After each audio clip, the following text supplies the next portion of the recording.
Bueno, es un placer tenerte en La Colmena, Ilka. Nosotros somos un medio de comunicación digital, progresista, y es un placer tenerte con nosotros acá compartiendo este espacio. Vale una pequeña presentación. Ilka Oliva Corado es una poetisa guatemalteca. Ella se define como una inquilina peregrina con una maleta de paso, dividida entre las fronteras de reminiscencias y la imaginación, y sobre todo una indocumentada con maestría en discriminación y racismo. Muchas gracias, Ilka, por compartir este espacio con nosotros. ¿Qué tal? Muchas gracias. Gracias por el espacio. Encantada. Quisiera comenzar esta entrevista preguntándote, Ilka, sobre tu experiencia en los Estados Unidos. Tú te has definido como una indocumentada con maestría en discriminación y racismo. Cuéntanos un poco sobre esa experiencia y qué te motivó a ti a perseguir ese sueño americano, si cabe el término. ¿Existe ese sueño americano? Fíjate que no, no existe, nunca ha existido realmente. Es como una temática para enganchar migrantes, digamos, ¿verdad? No me vine buscando ningún sueño. Yo salí de Guatemala por decepción profesional y era árbitra de fútbol en Guatemala. Traté de ser árbitra internacional y bueno, ya tenía todos los requisitos y en el último instante pues me pidieron cama a cambio del gafete de árbitra internacional. Y fue tanta mi decepción que prácticamente el siguiente día tomé la decisión de emigrar, dejé todo. Yo era maestra de educación física, estaba estudiando psicología y mi sueño pues era árbitra internacional. Y me decepcioné y migré, me vine así indocumentada. En un mes, suponete. Lo decidí en un mes, arreglé el viaje. ¿Qué puede arreglar uno al salir indocumentado? Pues te venís con 2 mudadas, ¿entendés? Y llegar aquí es otra historia. Tenés que venir para entender lo que vivimos los indocumentados en Estados Unidos. Sueño con cruzar el meridiano, resbalando por las cuerdas del 4 de Aureliano y llegarle temprano a la orilla. Por el desierto con los pies a la parrilla. Vamos por debajo de la tierra como las ardillas.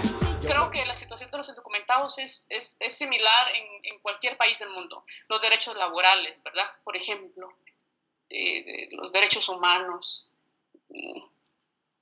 la persecución que existe con los indocumentados, y no solamente en Estados Unidos. Por ejemplo, yo veo mucho de Latinoamérica hacia Estados Unidos, el monstruo que le dicen con los inmigrantes, pero por ejemplo, el país que más migrantes deporta en el mundo es México. Imagínate, o sea, no es Estados Unidos, es increíble. México. La tragedia se vive en México, la tragedia migratoria, las desapariciones forzadas se viven en México, por ejemplo. O ahora en el Triángulo Norte de Centroamérica, que es El Salvador, Guatemala, Honduras, no precisamente en Estados Unidos. Entonces, tenemos que ver a nuestros países también, qué está sucediendo con los migrantes en nuestros países. Y llegar a cualquier país sin documentos es trabajar en oficios, por ejemplo. Mira, aquí la gente viene con doctorados, licenciaturas, a trabajar cortando grama. No hay cómo revalidar los títulos aquí, no te lo permiten.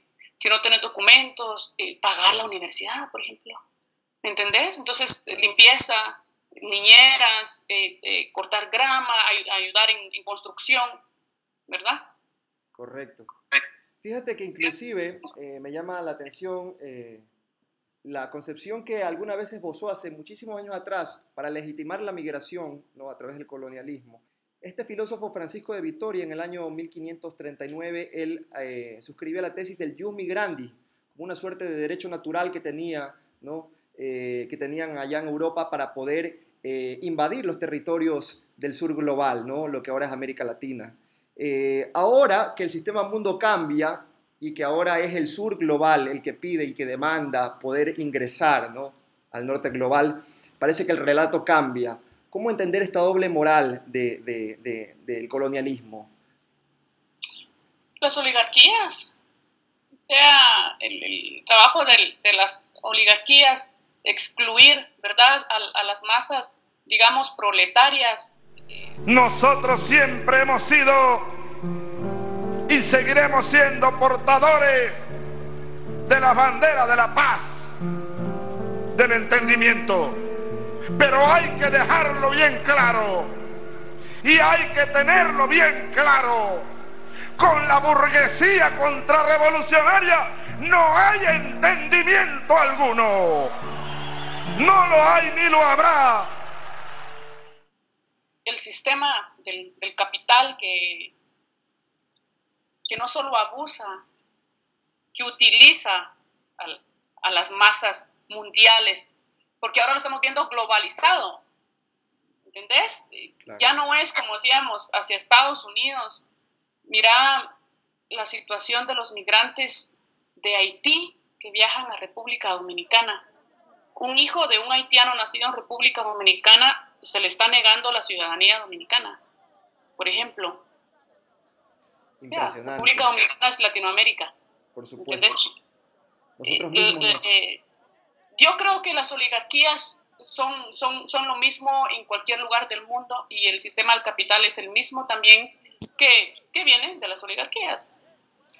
Hablemos un poco del sistema capitalista del que tú haces referencia. Quisiera preguntarte, Ilka, ya un poco cambiando de tema, ¿cómo se conecta este sistema mundo del capital con el heteropatriarcado? ¿Hay alguna relación, un nexo causal entre esta discriminación del sistema mundo capitalista y también el heteropatriarcado?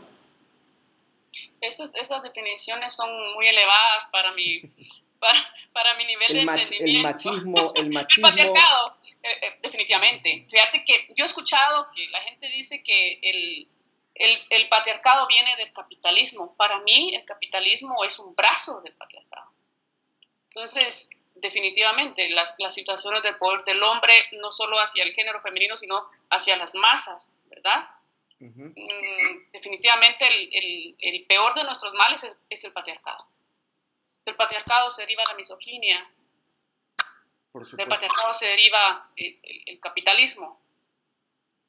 Entonces, fíjate que muchos, claro, en la teoría progresista siempre se habla de que el patriarcado es una de las aristas más del sistema capitalista. Más bien tú lo pones a la inversa, ¿no? Para mí es al revés. O sea, es mi opinión. Uh-huh. La gente, o sea, quienes saben, pues pensarán distinto. Quienes han estudiado y han leído pensarán distinto. Para mí es el patriarcado la raíz de todos nuestros males, ¿verdad? Entonces, definitivamente, todo el sistema del capital, el abuso, la dominación, no solo del género femenino, sino de las masas proletarias. No sé si has escuchado esa canción de estos hermanos Mejía Godoy, 1 de enero. 1 de enero. Cuéntame sobre esa canción. Esta canción dice, habla del 1 de enero bajan los indios, dice la canción así. Indios bajan de las montañas a la iglesia a ofrendar sus gallinas, sus tomates, su cosecha. Por la sombra del camino van los indios hacia el pueblo, van bajando la montaña porque es 1 de enero. Llevan gallinas al cura por milagros venideros o a rogar porque este invierno llueva mucho en el potrero. El patrón va entrando a misa disfrazado de cordero. Se da golpes en el pecho, pero es muy duro ese cuero. Se da golpes en el pecho, pero es muy duro ese cuero. Por ser 1 de enero van los indios hacia el pueblo. Y en la primera fila de la iglesia están los patronos, los dueños los dueños de las fincas, ¿verdad? Uh-huh. Entonces, relata cómo la fe ha utilizado a las masas, ¿verdad? Claro. Para la explicación. Entonces, para mí que esa canción define mucho el concepto del patriarcado y el capitalismo, que, como te repito, es para la dominación de las masas y en específico del género femenino. Muy buena la recomendación, vamos a tener pendiente esa canción para escucharla con profundidad. Quisiera preguntarte sobre esa base que tú has planteado, ¿no? Que el sistema de dominación capitalista deviene del patriarcado. Podríamos decir heteropatriarcado, es tu lenguaje. Sí, no es mi lenguaje y me sale así muy espontáneo, pero sí, heteropatriarcado o patriarcado. Podríamos decir que uno de los grandes temas pendientes de Latinoamérica y de alguna forma lo que explica que los gobiernos denominados progresistas de América Latina no hayan podido cuajar en el tema cultural y que las conquistas sociales como que vengan en altos y bajos, esto sea como un corsis y recorsis? ¿Podría explicarse de alguna forma que ese progresismo latinoamericano no haya terminado de cuajar precisamente por esta tarea pendiente de luchar por la igualdad de género, por la igualdad de la mujer? Definitivamente, definitivamente. Mirás sin generalizar, pero un ejemplo, un hombre de izquierda y un hombre de derecha en machismo son igual, ¿entendés? Claro. Sin generalizar. Estoy poniendo un ejemplo, pero definitivamente tiene que ver el espacio que se le está negando desde la izquierda, digamos, desde el progresismo, a las mujeres en proyección, en participación. Me decía una amiga que fue de Estados Unidos con su esposa a Guatemala a reunirse con las organizaciones de izquierda en Guatemala, que ella fue y pensó que se iba a sentar en la misma mesa con los hombres. Me dijo que ella estaba pero asustadísima, que cuando ella se sentó, todos le dijeron que qué hacía ahí en la mesa. Y yo te estoy hablando de gente que firmó la paz en Guatemala, pues. ¿Entendés? Claro. Y que qué hacía ahí en la mesa, la levantaron. O sea, la levantaron. Que se fuera con las mujeres a la cocina a preparar la comida para ellos. Te estoy hablando de 5 años atrás. ¿Entendés? Entonces, si no se le toma en cuenta a la mujer como un ente que es político también y que de ahí vienen los cambios culturales, esto no va a avanzar. La situación de la mujer ha evolucionado notablemente en el último siglo, pero aún queda mucho por hacer. La violencia de género sigue estando presente en todas las sociedades y culturas bajo múltiples facetas que van desde la discriminación y la agresión física o psicológica hasta su manifestación más extrema, el femicidio. La igualdad de género es, más que un derecho a conquistar, una obligación de todos y un acto de justicia. Estos estereotipos o estas visiones machistas son muy marcadas en Guatemala. ¿Podrías contarnos un poco sobre tu experiencia como guatemalteca? ¿Cómo es Guatemala respecto a estos ¿Qué opinión o qué lectura tienen los guatemaltecos sobre el rol de la mujer en la sociedad? Mira, el país más machista para mí y racista es Guatemala. Soy guatemalteca. En Guatemala a mí me han discriminado más que en Estados Unidos, con eso te digo todo. Entonces Guatemala definitivamente es un país machista, pero yo no creo que sea solamente Guatemala. Desde aquí yo puedo ver, por ejemplo, en Latinoamérica. Y miras Brasil, miras Argentina, miras Ecuador, Perú, México, Panamá, Colombia. Es la misma historia. Es la misma historia con las oligarquías, con la clase media. Es la misma historia con el machismo. Por supuesto, en situación política, yo no sé si... Bueno, sí tiene que ver definitivamente el genocidio que se vivió en Guatemala y esas desapariciones, ¿verdad? Que se vivieron en Guatemala, que lo que he leído fue más violento que lo que sucedió en Sudamérica. En esa situación política yo veo más resistencia en Sudamérica que en el Triángulo Norte de Centroamérica, y puede ser por estar pegados a Estados Unidos, la manipulación, el poder que tiene Estados Unidos, por ejemplo, contra México y el Triángulo Norte de Centroamérica, que prácticamente son una extensión, pues es lo mismo. México ahora está viviendo lo que vivió Guatemala en 1975, 80, que es la época del genocidio, lo está viviendo ahora México, por ejemplo. De acuerdo. ¿Entendés? ¿Cuál es el rol que juegan en ese ámbito específico los medios de comunicación, Ilka? Porque fíjate que acá en Ecuador, los medios públicos y privados constantemente están reproduciendo estereotipos de género, ¿no? Y se utiliza la figura de la mujer para hacer propaganda de los propios canales de televisión, se utiliza la figura de la mujer para vender productos. ¿Cuál es el rol que juegan entonces los medios de comunicación en el imaginario colectivo de las personas para insertarse en este chip machista de la sociedad? El mismo, en todos lados, esto es mundial.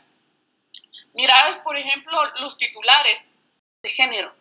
En las clases de periodismo, yo no soy periodista, no sé qué clases llevan en periodismo, pero en periodismo yo creo que debe haber una materia que vaya, algo que diga periodismo con visión de género. ¿entendés? Entender el periodismo desde el género, cómo titular, cómo redactar, cómo dar una noticia en televisión, en radio, ¿me entendés? Hay un titular, la mataron por P. ¿Y por qué por P? Porque la muchacha llevaba zapatos rojos, entonces era prostituta. ¿Me entendés? Esa situación y viene no solamente en los medios de comunicación, es que está enraizado en todo, en la escuela, en la comunidad, desde la familia. Todos los ámbitos. ¿Me entiendes? Es en todo. Entonces no podemos, por supuesto, el poder de los medios de comunicación es descomunal cuando estos medios, por ejemplo, los medios corporativos, que tienen todo el poder, que tienen todo el dinero para poder llegar a todos los rincones.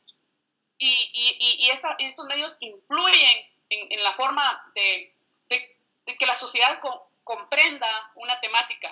Entonces, si te están bombardeando todos los días con estereotipos es lo que vas a comer, vas a soñar, y estereotipos vas a hacer, estereotipos vas a hablar, y cómo va a ser tu actuación conforme a los estereotipos también. Entonces, no solamente los medios de comunicación, están todo en la escuela. Es lo mismo que en la política, en la escuela, en la casa, vas al parque, vas al centro comercial, o sea, eso está en todas las canciones.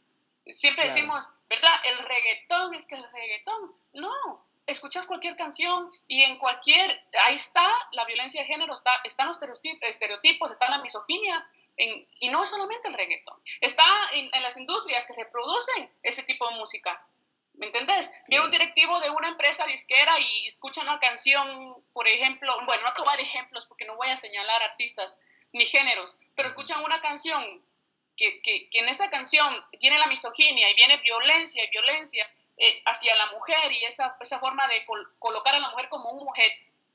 Un directivo de una disquera dice, esto no lo vamos a publicar, esto no lo vamos a grabar, porque ¿cómo vamos a hacer nosotros partícipes? No, ellos lo graban y lo que dé dinero y va, ¿me entendés? ¿Y cómo hacemos para subir el rating? ¿Cuál es la promo de las tetas? Claro, eso vende.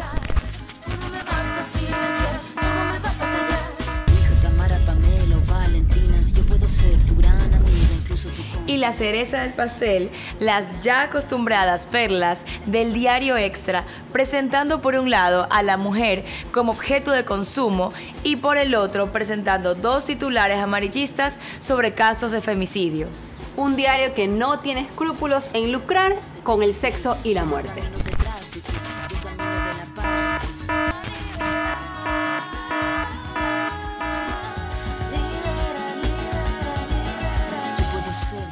Es que era importante preguntar sobre la contextura de nuestra reina de belleza. La pregunta es ¿por qué? Porque los renovados medios públicos nos han dejado en claro que nosotras las mujeres debemos entregar nuestra autoestima a la opinión ajena.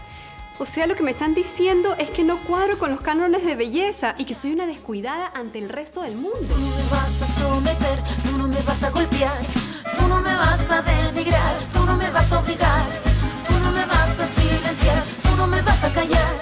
No sumisa ni obediente, mujer fuerte, insurgente, independiente y valiente, romper la cadena de lo indiferente, no pasiva ni oprimida, mujer linda que das vida, emancipada en autonomía, antipatriarca y alegría. A liberar, a liberar, a liberar.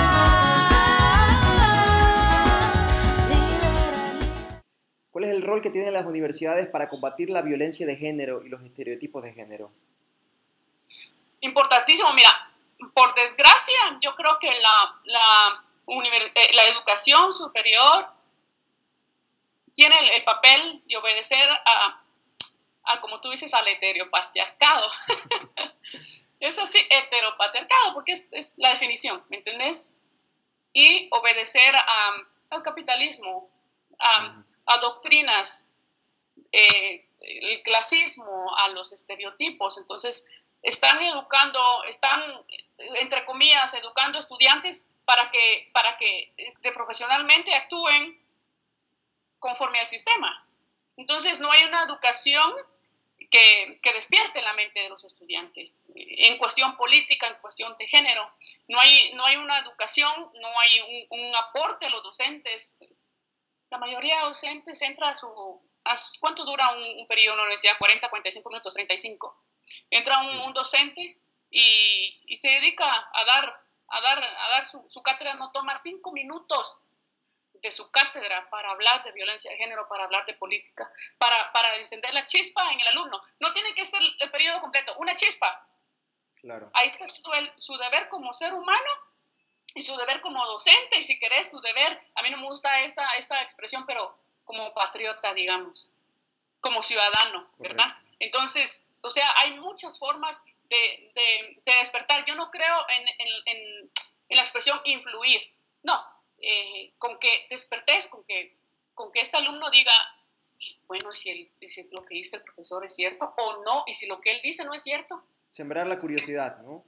¿Verdad? Entonces, y que ese alumno diga, bueno, voy a investigar por mi parte. Entonces, puede ser con ejemplos en las mismas clases, cuando una alumna pregunta, te has dado cuenta que cuando la pregunta no es inteligente, es que es mujer, pues. Como que vamos a esperar si es mujer. Cuestiones así, o sea, hay miles de ejemplos, miles de ejemplos, pero definitivamente el sistema educativo tiene que cambiar y todo, pues, o sea, es... De acuerdo. Quiero pasar a un tema un tanto más sensible, Ilka, y estoy seguro que tú tienes una posición muy formada y fundamentada sobre el tema, y es la cuestión del aborto. Quisiera preguntarte, porque hay mucha polémica en torno a este tema, sobre todo en sociedades tan conservadoras como las nuestras, Latinoamérica. El tema del aborto todavía es uno de los puntos, inclusive desde el ámbito legal, más difíciles y escabrosos de tratar, ¿no? Más polémicos. ¿Cuál es tu lectura sobre el aborto en casos de violación o el aborto en general? ¿Hay algunos matices? ¿Debería estar permitido en todos los casos? ¿Debería llegarse a los 3 meses, como habla la ciencia médica, de que el nasciturus es viable a los 3 meses? ¿Caben estos matices o sencillamente la mujer tendría derecho a abortar en cualquiera de los casos? Definitivamente, la mujer tiene derecho absoluto al aborto en cualquier causal, no solamente cuando sucede una violación. Claro. Eso es que ni siquiera debería ser tema de debate. Estamos en 2018 y seguimos con eso. Es increíble el nivel de atraso que existe no solamente en Latinoamérica, en la mayoría de países del mundo. ¿Entendés? Entonces, ¿cómo es posible que una mujer no tenga derecho sobre su cuerpo? Nadie puede decidir en el cuerpo de una mujer más que ella. Entonces, definitivamente ese debería ser algo que no deberíamos estar hablando de eso ya, no debería estar sucediendo, no pero bueno, tenemos que seguir empujando, tenemos que seguir exigiendo, y ahí no tiene nada que ver con religión, ¿me entendés? Para mí no tiene nada que ver con religión, pero por supuesto, la religión es para mí, vuelvo atrás un poquito con lo de heteropatriarcado, que viene la iglesia, ¿va? Entonces, claro, viene la raíz, es la iglesia. La raíz de mira, ¿cómo es posible que en Latinoamérica, en cuántos países no hay matrimonio igualitario? En Cuba, que fue la cuna de la revolución, claro, que en Cuba, junto con la revolución, no viniera el matrimonio igualitario. ¿Cómo es posible eso? ¿Entendés? Claro. O sea, uno quiere a Cuba y admira la revolución, pero ¿cómo es posible que no exista el matrimonio igualitario en Cuba? Por ejemplo, ¿entendés? Entonces, es lo mismo, viene la raíz de la iglesia. Entonces, definitivamente, tenemos que seguir, hombres y mujeres por igual, tenemos que seguir presionando, tenemos que seguir debatiendo, tenemos que seguir exigiendo el derecho al aborto. Eso tiene que ser. Tiene que llegar un día a toda Latinoamérica, definitivamente, y que esto pues sea parte de un recuerdo que cuando no se daba el aborto en Latinoamérica, ¿me entendés? Sobre este fenómeno de la corrupción, que ahora parece que es el Drácula de América Latina, ¿no? Luego de una serie de gobiernos progresistas en el Cono Sur, donde, por cierto, existieron un sinnúmero de conquistas sociales, se redujo la pobreza de forma muy acelerada en América Latina, pero resulta que después de aproximadamente 10 o 15 años, este cuco de la corrupción azota a los gobiernos progresistas. Quiero preguntarte sobre tu lectura de este panorama en América Latina. ¿Es la corrupción un patrimonio de los gobiernos progresistas, como quiere hacer ver la arremetida de la derecha? ¿Es la corrupción un patrimonio de la política o la corrupción transversaliza algunos ámbitos de la vida social? Fíjate que es tema nuevo, digamos, que están utilizando en Sudamérica para sacar a líderes como Lula, lo que estamos viendo ahorita recientemente con Lula, ¿verdad? El tema del apartamento, no se le ha comprobado nada a Lula, no se le comprobó nada a Cristina. Manipulación de la opinión pública a través de los medios de comunicación. Designación de jueces vinculados a determinados intereses. Uso de testigos poco confiables. Determinación de condenas, decididas de antemano en los medios sin sentencia judicial. Todas estas características corresponden a un proceso que se denomina lawfare, usar o abusar de la ley, logrando un objetivo político destituyente. Consiste en el uso indebido de instrumentos jurídicos para fines de persecución política, destruir la imagen pública o inhabilitar a un adversario político. Combina acciones que parecen legales con una gran cobertura mediática que ejerce presión sobre el adversario y su entorno, haciéndolo vulnerable a acusaciones sin pruebas. A través de expertos que manejen el lenguaje jurídico, buscan deslegitimar y perseguir personas públicas populares opuestas a los intereses que se quieren privilegiar. Al Poder Judicial se lo combina con un rol importantísimo de los medios de prensa que accionan sobre la opinión pública. Lo que se busca es lograr que el adversario pierda apoyos y también que no disponga de posibilidad de reacción. Actualmente está siendo utilizado a escala mundial en gobiernos con proyectos económicos neoliberales para distraer y dividir a los sectores sociales que se ven afectados críticamente por estas políticas. De que quienes están enfrentando estos juicios son los mismos exmandatarios que eran acusados por los grandes medios de politizar la justicia cuando estaban en el poder, por los grandes medios y por quienes ahora ocupan sus cargos. Y vemos, por ejemplo, el tema de corrupción real que existe en Colombia, con Álvaro Uribe, por ejemplo, y más allá, o sea, no solamente el tema de corrupción, pero por ejemplo, Guatemala, el presidente Jimmy Morales, el presidente Otto Pérez Molina, la situación de corrupción con el gobierno de Honduras, la corrupción que hay en México con Peña Nieto y el PRI, ¿verdad? Entonces, ¿por qué a estas personas no se les enjuicia? ¿Por qué a esas personas no se les investiga? Porque son gobiernos rastreros. Son gobiernos que están ahí, que ha puesto Estados Unidos y que han puesto las oligarquías. Pero ¿qué sucede con estos otros gobiernos de Brasil? ¿Qué sucede con Correa, por ejemplo? Que ahora a Correa, viste todo lo que se le levantó a Jorge Glass también, ¿verdad? Lleva 6 meses preso, Glass, sin pruebas. Para sacarlo, ¿cómo se llamaba esa empresa? Odebrecht. Entonces, imagínate simplemente la importancia que tenía Jorge Glass en ese momento, que tenían que sacarlo inmediatamente del cuadro, ¿entendés? Es lo mismo las acusaciones que vienen con Correa ahora, las acusaciones que se le dieron a Dilma. ¿En dónde está lo que se le comprobó a Dilma? No se le comprobó nada. No se le ha comprobado nada a Lula. Pero ¿qué han hecho estos líderes por sus pueblos? ¿Entendés? Es ahí, de ahí viene. O sea, son líderes que han beneficiado a sus pueblos con políticas de inclusión, ¿entendés? Entonces, definitivamente se busca cortar de raíz con el progresismo, con todo este avance que tuvo Sudamérica en estos últimos 15 años, desde que llegó Chávez, por ejemplo. Yo no sé, en mi opinión, el propulsor del progresismo... Chávez ya no soy yo. Chávez es un pueblo. Chávez somos millones. Tú también eres Chávez, mujer venezolana. Tú también eres Chávez, joven venezolano. Tú también eres Chávez, niño venezolano. Tú también eres Chávez, soldado venezolano. Tú también eres Chávez, pescador, agricultor, campesino, comerciante. Porque Chávez no soy yo, Chávez es un pueblo. Chávez, viene Néstor, viene Lula, después viene Correa, el presidente de Bolivia, Evo, ¿verdad? Y bueno, se van uniendo, pero vienen estos 15 años de cambio en políticas sociales, culturales, que vivieran los países. Mejoró el sistema de sobrevivencia, digamos, de los países. Por ejemplo, yo admiro mucho el programa que creo que ya lo cortó Temés, pero el programa Los Médicos Cubanos que iban a Brasil. cuánta gente se salvó de morir gracias a esos médicos cubanos que iban allá. ¿Entendés? Y son políticas de gobiernos progresistas. La pobreza, la hambruna, 36, 38 millones de brasileños que salieron de la hambruna. ¿A cuántos han sacado la hambruna en Guatemala? Decime, en México. La gente está huyendo de México, el Triángulo Norte buscando los Estados Unidos, desgraciadamente sin saber a lo que se enfrentan, sin saber lo que es Estados Unidos, buscando salvar sus vidas. ¿Entendés? Entonces, claro, el tema de la corrupción es como un abanico. Lo utilizan, va para acá y va para allá, y lo utilizan a conveniencia de las oligarquías, de estas bandas de criminales, porque no pueden ser otra cosa. Porque ¿qué puede hacer alguien que deja a un pueblo sin comer? ¿Me entendés? Que quiere que estos niños no vayan a la escuela, sin trabajo.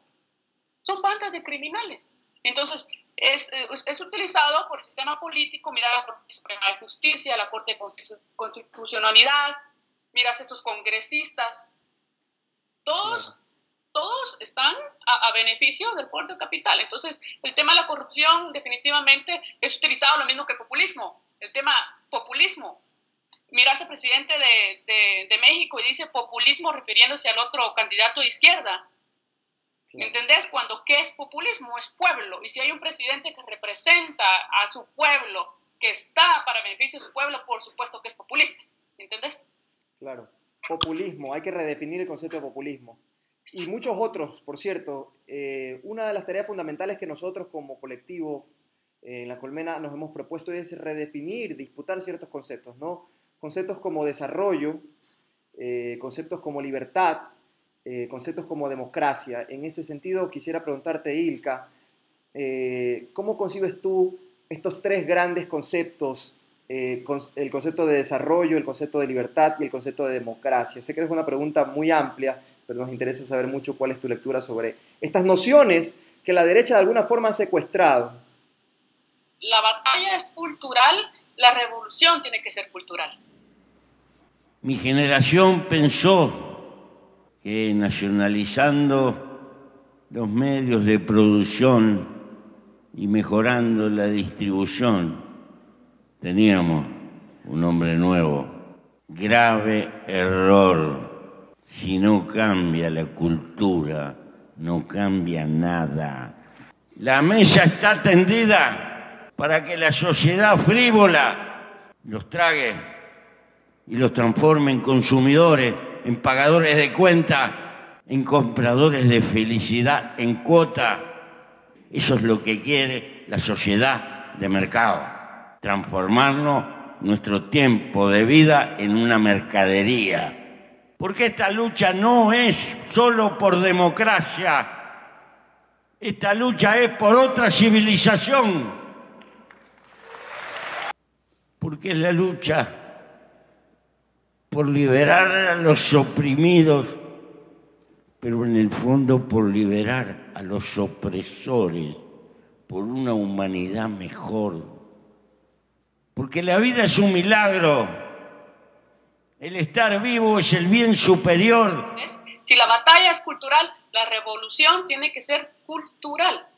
Entonces, definitivamente, ellos están quitándole el agua al pez. ¿Entendés? Ellos están recortando sus avances en educación, por ejemplo, en cultura, en salud, por medio del sistema político que decíamos, no sé exactamente la definición, sistema judicial. ¿Cuál es el que maneja los jueces? El sistema judicial. Sistema judicial, sí. Entonces, ¿me entendés? Democracia es utopía. En una Latinoamérica así, es democracia, es utopía. Sigue siendo de soñadores. Latinoamérica sigue siendo tierra de soñadores. Por muy mal que esté el panorama en este momento, hay semillas. Hay semillas. Creo que un error grande y me salgo un poquito del tema, pero quiero hablar de esto, un error grande de los gobiernos progresistas en estos últimos 15 años fue no haber trabajado en las bases. Fue no haber trabajado en las bases. Por ejemplo, ¿cómo es posible que en Argentina solo saque la cara a Cristina? Y te digo yo, cualquier otro se puede lanzar como candidato y nadie va a tener el apoyo que tiene Cristina. Entonces, ¿cómo es posible que sea solamente Cristina cuando en Argentina el peronismo o el cristianismo, ¿me entendés?, fue tan profundo en estos años? Es porque no trabajaron en las bases. Yo entiendo que llevemos como Venezuela 20 años de revolución y tengamos 500 años de atraso, de genocidios, de violencia. En 20 años no vamos a solventar los problemas de 500 años, pero sí hay un problema fundamental de los gobiernos progresistas, que es no trabajar en las bases. Si se hubiera trabajado en las bases no estuviéramos en este momento. ¿Entendés? En Ecuador, por ejemplo, la votación esta última, ¿cuál fue? ¿El 30% es el que estuvo con Correa? En la última, alrededor del 37%. Son las bases que siempre estuvieron con él. Claro. O sea, que los que defendieron a Correa son los que siempre estuvieron con él. Entonces, definitivamente trabajar en las bases ha sido una problemática. La vez pasada escribí un artículo que decía ser activista, o como dicen en Sudamérica, se me olvidó la palabra, pero el activismo se tiene que hacer en tiempos de neoliberalismo y en tiempos de progresismo. Ser activista siempre, en la casa, en la calle, siempre hay oportunidad para hablar y para abrir mentes de personas, y eso lo podemos hacer todos, no solamente los políticos. Esa es obligación de cada ser humano. Un ser humano que tenga un poquito más de entendimiento, que ha leído más, que se ha informado más, tiene la obligación de dar a conocer y despertar mentes, lanzar piedritas y despertar mentes. Vas al campo de fútbol, jugás con los muchachos, claro, y hablas con ellos. Vas al supermercado, hablas con la señora que está vendiendo naranjas, ¿verdad? O sea, hay cómo trabajar en las bases, y lo podemos hacer todos. No solamente viene de los partidos políticos, no solamente viene del progresismo, lo podemos hacer absolutamente todos. Y como te decía, la batalla es cultural, la revolución tiene que ser cultural, y ahí nos tenemos que involucrar absolutamente todos. De acuerdo. Gramsci lo decía, ¿no? La revolución, no existe verdadera revolución sin revolución cultural. Por eso nosotros desde este colectivo, La Colmena, nos hemos propuesto con fuerza disputar estas nociones, disputar los conceptos y hacer comunicación contrahegemónica. Eso fue un tema pendiente en el Ecuador, en la revolución ciudadana del gobierno de la década ganada, como nosotros lo denominamos, el tema cultural. Y ahí asistimos a posturas patéticas de personas que fueron directamente beneficiarias de la política pública, por ejemplo, personas que fueron beneficiarias de las políticas de educación, los chicos que se fueron a estudiar al extranjero, y luego en la coyuntura, cuando ya llegan a un cierto, digamos, nivel social, se creen que tienen que, por clasismo o lo que fuere, votarle a los que antes les daban la espalda, ¿no? Entonces tenemos un fenómeno incomprensible que de alguna forma lo que explica es lo que tú bien refieres, ¿no? Faltó profundizar en el aspecto cultural. Ahora, yo quisiera preguntarte, y quiero volver, perdóname que vuelva nuevamente a este tema que me parece que transversaliza esta conversación, y es el factor de los medios de comunicación. ¿Cuál es la tarea o el rol que han jugado los medios de comunicación masivos en la opinión pública? Porque la gente cree comúnmente que uno es libre, ¿no? Que uno va por la calle y que si yo digo soy de derecha o soy de izquierda, quiere decir porque yo hice una introspección y en un ejercicio de introspección llegué a la conclusión de que esta postura política es la correcta, ¿no? Pero realmente nuestras posturas ideológicas inclusive son moldeadas por los más medias, son moldeadas por las corporaciones mediáticas. De ahí que nosotros sentimos la responsabilidad de hacer comunicación contrahegemónica. En ese sentido, quisiera preguntarte sobre el rol que debemos asumir los medios, no quiero utilizar la palabra, vaya pues, se me fue, alternativos, como siempre nos quieren nominar, porque esto supone estar un poco en la periferia, sino cuál es el rol de los medios progresistas, como el caso de La Colmena, por ejemplo, que queremos hacer comunicación contrahegemónica. Mira, fíjate que el papel de los medios cooperativos es manipular. Ellos agarran una información, la desglosan y dicen, bueno, vamos a dar esto, lo meten en un colador, lo cambian, lo maquillan y dicen, vamos a dar esto porque queremos manipular a este sector de la población o a la población, ¿entendés? Entonces, esos son los medios masivos, los medios del capital son medios corporativos. Van a estar siempre a favor de las oligarquías, a favor de la injerencia, a favor de las corporaciones, ¿entendés? De sus dueños, que son empresas, a fin de cuentas, ¿no? Empresarios. Son empresas. Entonces vienen un par de riquillos ahí, dicen, vamos a crear un medio de comunicación, tenemos dinero, cómo hacer un tiraje, no sé cuántas copias, o poner un canal de televisión. Decime, ¿cuántos canales de televisión corresponden a las políticas de injerencia, a las oligarquías? Hay un ecocidio en un río en tal pueblo, no lo pasan porque los que están haciendo el ecocidio son familiares de ellos, son amigos de ellos, son los que le pagan los comerciales, ¿me entiendes? Es así. El trabajo importantísimo de los medios independientes, como yo les llamo, es decir la verdad. O sea, un medio independiente no puede ser imparcial a la hora de dar una noticia. Si sos imparcial, vas a estar siempre al lado del opresor. Siempre. Correcto. Entonces no puedes ser imparcial. Tienes que estar con el pueblo, tienes que estar con la verdad, tienes que estar con la denuncia, ¿verdad? Entonces, fíjate que todos podemos crear medios independientes. Hay que aprovechar la tecnología. Hay que aprovechar la tecnología. A mí me pasa mucho, hablo con muchos estudiantes universitarios de Latinoamérica que se comunican conmigo y me dicen que les da miedo de opinar, por ejemplo, en las redes sociales, porque no saben ellos qué van a decir los demás de su opinión, que no tienen. Yo no tengo el lenguaje, hay muchas cosas del contexto político que yo no entiendo. Me decías de heteropatriarcado, si me pones a definir aquí heteropatriarcado me desmayo.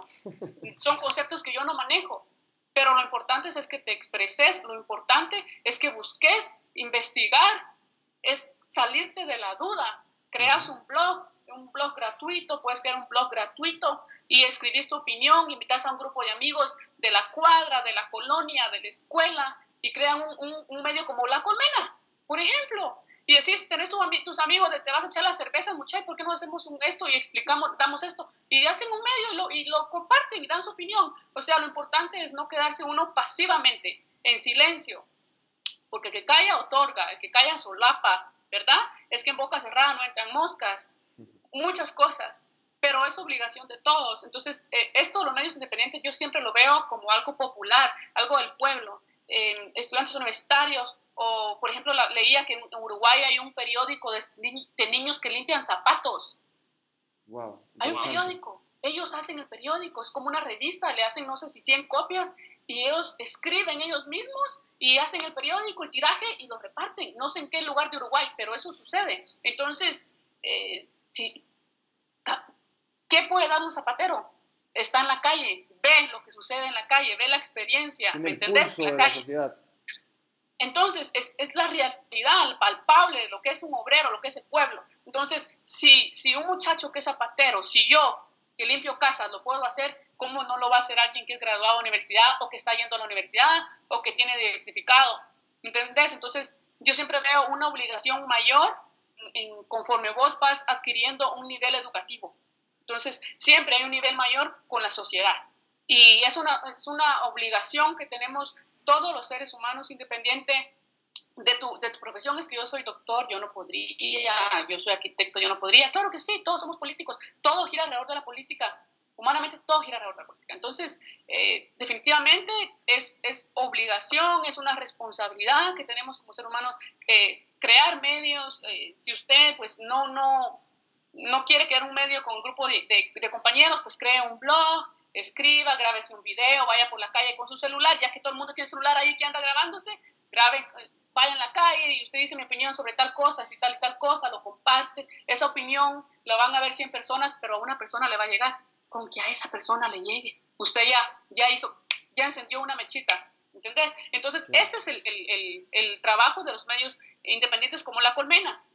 Que si 1000 personas ven ese video, una entrevista, alguien que expuso un tema, si a una persona ya encendieron una mecha, y esa persona va a seguir encendiendo, y así es como el mar de jueguitos, como está el mar de jueguitos de Galeno, así es como se hace la política. Interesante. Muchas gracias por esa apreciación, Ilka. Finalmente, para cerrar, ¿cuál sería tu mensaje para la audiencia que nos escucha, sobre todo para los jóvenes apasionados y que creen todavía esperanzados en que podemos construir una sociedad mejor? Es hacer las cosas a pesar del miedo, porque hay miedo. Todos tenemos miedo de algo, a todos nos atacan en un momento el miedo. Y yo entiendo que en Latinoamérica está la situación de todo lo que se vivió con las dictaduras. Y te voy a dar el ejemplo de Guatemala. En Guatemala yo veo mucha gente que dice, en boca cerrada no entran moscas, aquí mataron a no sé cuántos, hicieron no sé qué cosas, entonces mejor quedar uno calladito. No. Entre más nos unimos, entre más sean, más grande será el poder. Porque no hay poder que pueda contra el poder del pueblo. No hay dinero, no hay corporación, no hay armas que puedan contra un pueblo que se pone en pie.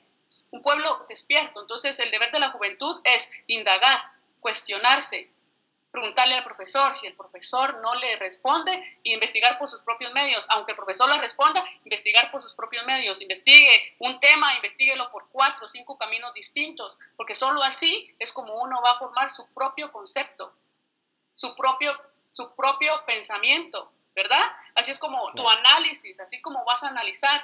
Y no tenga miedo de opinar, hay que opinar. Y eso que les vayan a decir que como desconocen, que no conocen temáticas, que pobrecito, ignorante, que eso no les importe, eso es algo externo que no les tiene que importar, no tengan miedo de eso. Así es como uno aprende, y cuando ustedes adquieren conocimiento pueden ayudar a otras personas, a que esas personas también abran los ojos, y así es como vamos haciendo la revolución desde abajo, la revolución cultural desde abajo, como las matitas, ¿has visto cuando siembran en los campos? Miren la semillita, va creciendo la hoja, y de repente ¡pum!, el fruto, pero hubo una semilla ahí. Se trabajó la tierra, hubo una semilla, le llevó sol, le llevó agua, quitaron las hierbitas de la orilla y creció Así es como se van haciendo las revoluciones desde abajo. Y lo podemos hacer todos. Lo podemos hacer nosotros, los que limpiamos casas, los que cortan grama, los licenciados, los doctores, los periodistas. Viene alguien con una cámara, detiene la cámara, alguien se para enfrente y, ¿me entendés? Todos podemos hacer. La revolución de abajo hacia arriba. Muchísimas gracias por esta entrevista, Ilka. Esperamos contar contigo en una próxima ocasión. Esto ha sido Al Sur del Panal en La Colmena, hoy con Ilka Oliva Corado. Un abrazo a la distancia, Ilka. Cuídate. Gracias. Un abrazo a todos. Cuídense mucho.